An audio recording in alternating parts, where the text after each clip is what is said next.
Hey guys, Ms. Gosling here. In this video, you're going to learn about free body diagrams. By the end of the video, you'll be able to create free body diagrams for objects in equilibrium so you can determine the magnitude and direction of a missing force. So let's go ahead and get So that brings us to the next key part of our learning target, which is we're talking about objects in equilibrium. And when I say equilibrium, what I mean is that the sum of the forces on an object is 0. So if I have 17 forces acting on an object, when I add those forces all together, the total force on my object is 0. And what's really fun about objects in equilibrium is that they are inertial. So that means that they are either standing still or they are moving at a constant velocity. So in this unit, all of the objects we are going to be dealing with are going to be in equilibrium. So all of the forces on all of our objects are going to add up to 0. That brings us to the main idea of our video, which is free body diagrams. Free body diagrams are a really useful tool for solving force problems, from the very simple questions that we're going to be doing in this subtopic to the increasingly complex topics that we will cover as we move through our unit. Free body diagrams are a method of depicting all the forces acting on an object. They are used to find the magnitude and the direction of the net force acting on the object, and they can also be used to find missing forces if we know what that net force is. So in our case, if our net force is 0, we know that all the forces acting on our object do have to add up to 0. And there are a few rules for drawing free body diagrams. First, the diagram is going to depict only the forces acting on one body. So if I have a book resting on a table, I could draw a free body diagram for the book, I could draw a free body diagram for the table, but I can't draw a free body diagram for the book and table together. It's going to be two separate free body diagrams. Next, in free body diagrams, we're going to use vectors. And I'm going to go ahead and cross off the word arrows and replace it with the word vectors because that's more accurate. We are going to use vectors to represent our forces. Those vectors are drawn to scale, so bigger forces get longer arrows, smaller forces get shorter arrows. The arrows all are going to start at a point that represents the center of mass of the body, and all those forces are going to be clearly labeled. So it's really important that you tell me either the magnitude of the force or what its name is, depending on which one you know.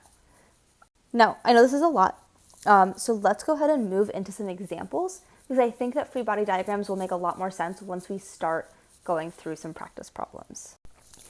Let's start with example 1. If the mug pictured above has a mass of 10 kilograms, find the magnitude and direction of each force acting on the mug. So we're going to start by drawing the free body diagram on the mug. So I'm going to go ahead and represent the mug as a dot and draw all the forces acting on it. So first of all, the mug has mass, and we're going to assume it's on Earth. So that means that the mug has a gravitational force acting on it. Now, the mug is also at rest on a table, which means that there must be some sort of normal force stopping the mug from falling through the table.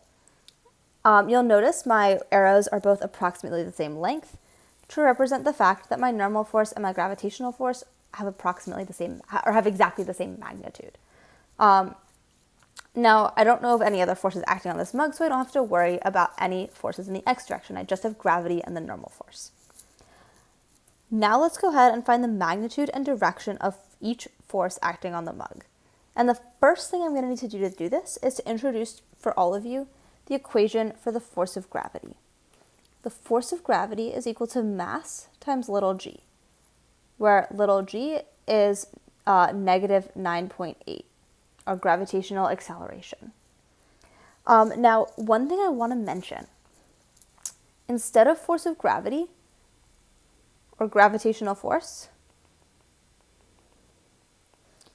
you may also see the word weight. The word weight in physics means the gravitational force. So what this means is that your mass is the same no matter where you are. So it's the same on Earth as it is on the moon, for example. but your weight is going to change as you move to different points within a gravitational field. So as you move from planet to planet, for example.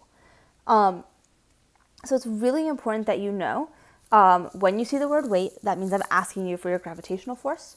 When you see the word mass, that means that we are talking about your mass, the amount of you that exists, if that makes sense.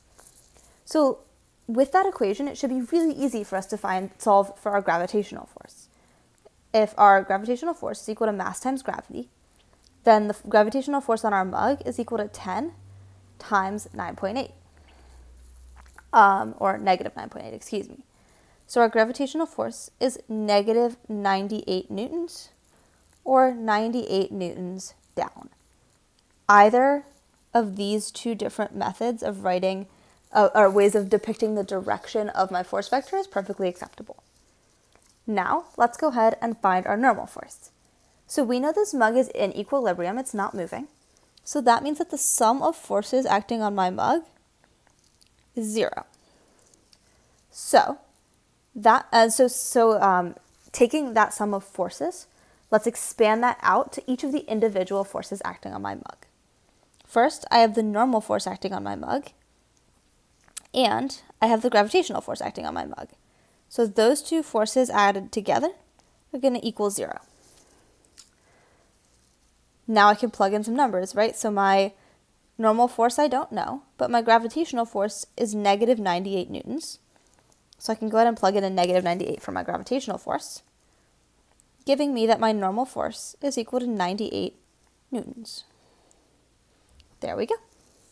Or 98 newtons up if you want to use that that method of showing the direction of the force. I'm going to just stick with positives and negatives for now. The last thing I want to mention, with our equilibrium problems, we can split our forces up into the x direction and the y direction. So if, for example, I was pushing on this mug with a force, an applied force of 1 Newton, and it didn't move, then I would know that my frictional force would also have to be equal to 1 Newton, or in this case, negative 1 Newton, right, opposite direction, in order to balance out my positive 1 Newton in the x direction. So with these force problems, my sum of forces in the x direction is going to be equal to my sum of forces in the y direction, and both will be equal to 0 separately. So just a hint when you're solving these questions, don't be afraid to split your problems up into x and y. Okay, let's do one final example. A 10 Newton pinata hangs from a rope. Find the magnitude and direction of each force acting on it. So let's start with our free body diagram. First, we have the gravitational force pulling my pinata down, and we have the tension force from the rope pulling it up. Now, I know that the magnitude of my gravitational force is 10 newtons, and its direction is down. So my gravitational force is 10 newtons down. Whenever you see 10 newtons being used to kind of describe an object, that's usually going to be talking about its weight or the gravitational force acting on that object. Now, I know for these problems that my sum of forces is going to equal 0 since my pinata is not falling up or down. So that means that the tension force plus the gravitational force equals 0, or the tension force minus 10 equals 0. So the tension force on my pinata is 10 newtons, or 10 newtons up if you prefer that notation. So some takeaways. First of all, free body diagrams depict the forces acting on one object. In a free body diagram, all force vectors should emanate from one point, be clearly labeled, and be drawn to scale. Finally, weight is another word for the force of gravity.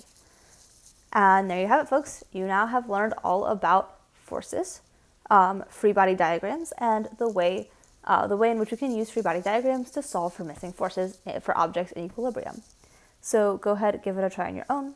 Best of luck, and happy solving.